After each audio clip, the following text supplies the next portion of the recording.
So I bought the Apple Universal Dock to use with my iPod Touch because I thought it was better than just placing it on the desk or using my Crobble, because let's face it, although it's a very handy device and really cheap, it's not the most elegant of things to place on a desk. So I bought this. So the Apple Universal Dock, it's very expensive for what you get, I admit that.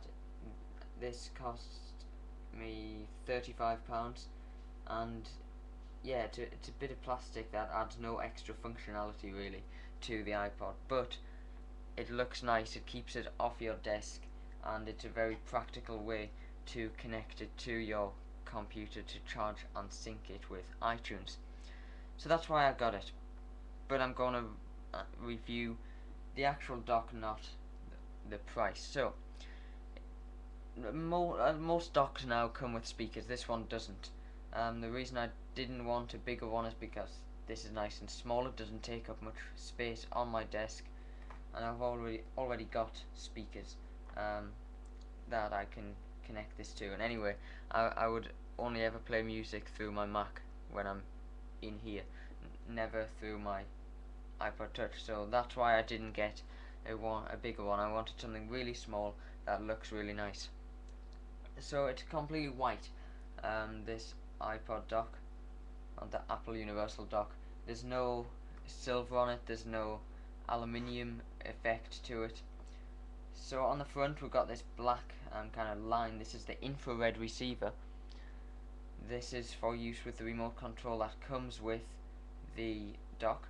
If I just find one, I've actually got 3 of these now because they came with my Macs as well. So this is what the remote looks like. You can see it's a very small remote. Like, if I take the camera back a bit, you can see my hand there. I'll see the remote compared to my hand, or compared to the iPod. It's not as long as the iPod Touch, and it's about half the width. So that shows you how small the actual universal dock is. So the remote control isn't really very functional, if I'm honest. But I didn't buy the dock for the remote. I've never used the 2 that I've got for my Macs, and I probably won't ever use this one either. Here's a quick tip for anyone who does have a Mac with a remote, and or 2 Macs with remotes, or an iPod dock and a Mac with a remote, or whatever you have. If you've got more than one Apple remote in the same room, you need to pair the remote with a particular device, otherwise it will just work on every device it's compatible with. For example, if I didn't pair a remote with each device in here, I would press play and it would automatically play a song on my iMac, my Mac Mini and my iPod at the same time. On a Mac it's really easy to pair the device somewhere in system preferences. On here I think you need to put the iPod in the dock and hold down menu and the next track button for a few seconds. Don't quote me on that. Google it, you'll find it, just how to pair Apple remote with dock. But that's what you need to do to stop it from working with every device at once.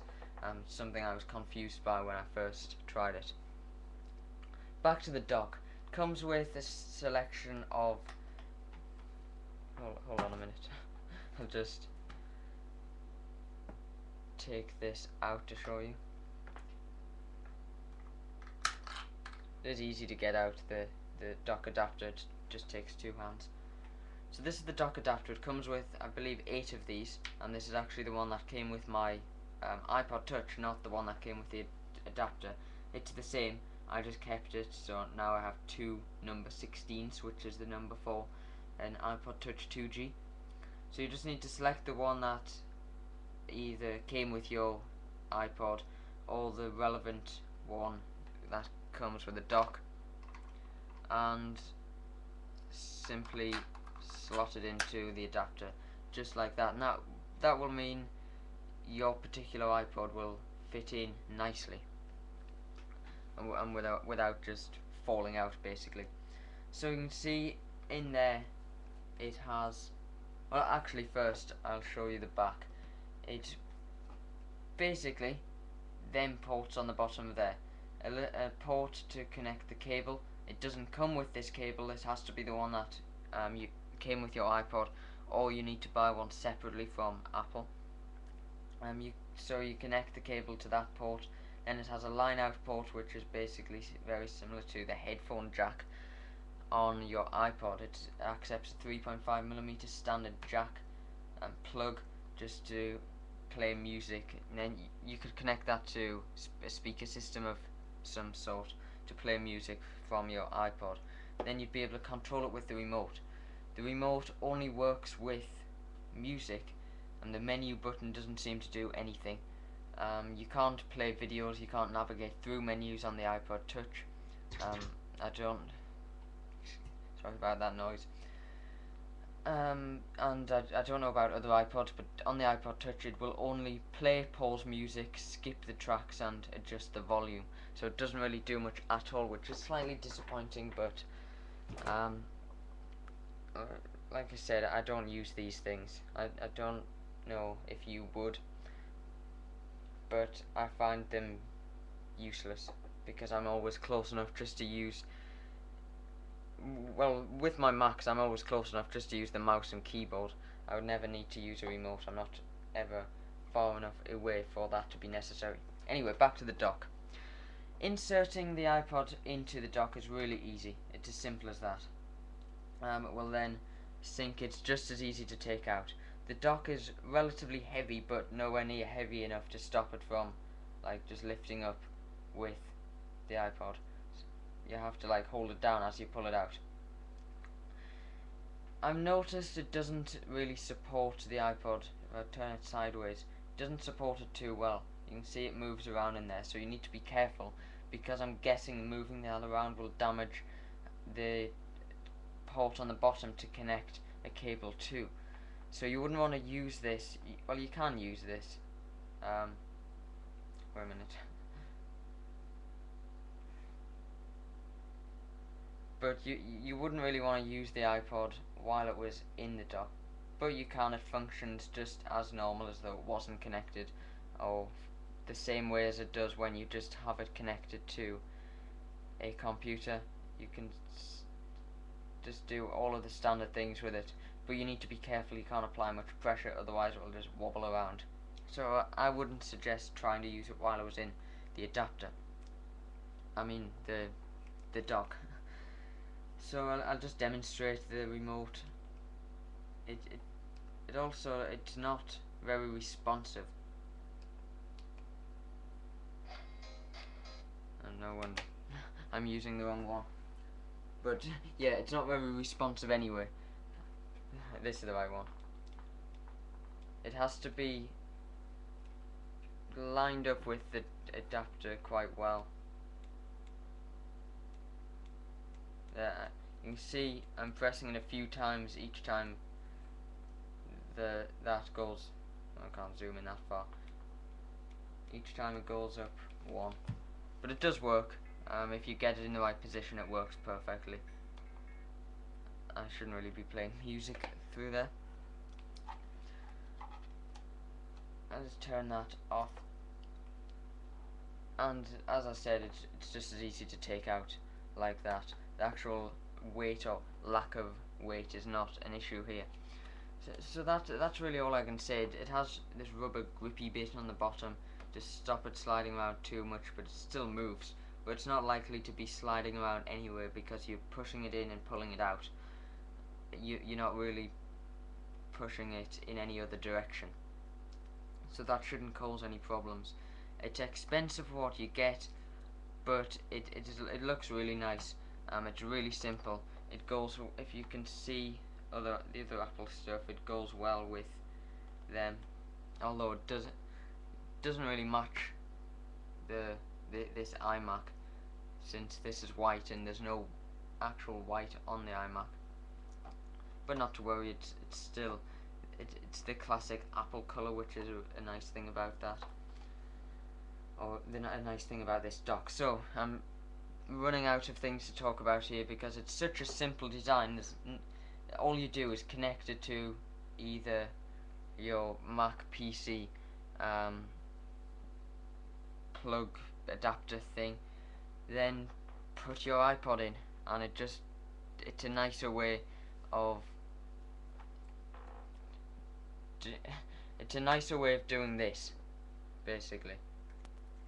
I've said basically a lot of times in this video. I apologize. It's just a better way of doing that.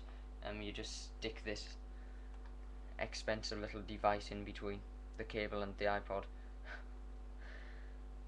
I'm trying to give a shouldn't have done that. I'm trying to give a fair and balanced argument here and review of it, because in my opinion it's expensive, it doesn't do much, but I like it. I'm glad I purchased it. I know them two opinions really contradict each other and don't seem to make sense, but that's what I think.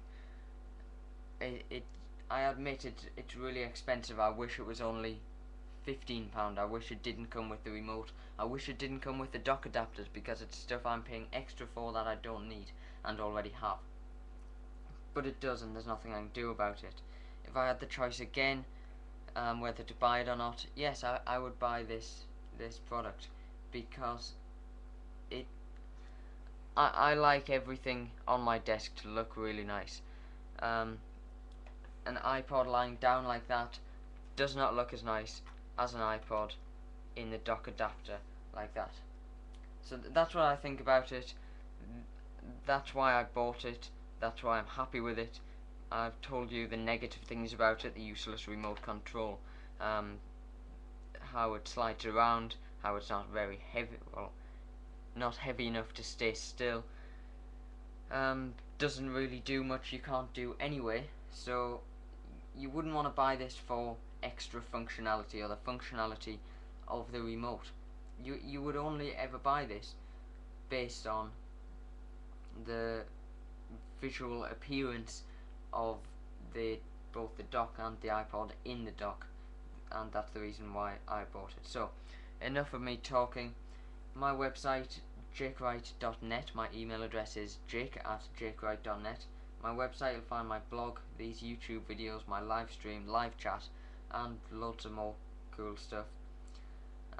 If you want to ask me something about the dock that I haven't covered in this video, because once I click stop record, I'm bound to realise that I've forgotten to mention something.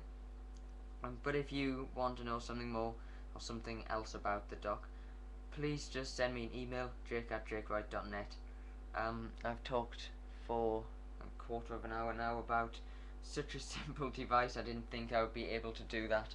I apologise if this video's been rather long and boring, but I just wanted to cover everything possible on the Apple dock. So thank you for watching my review of the Apple Universal Dock.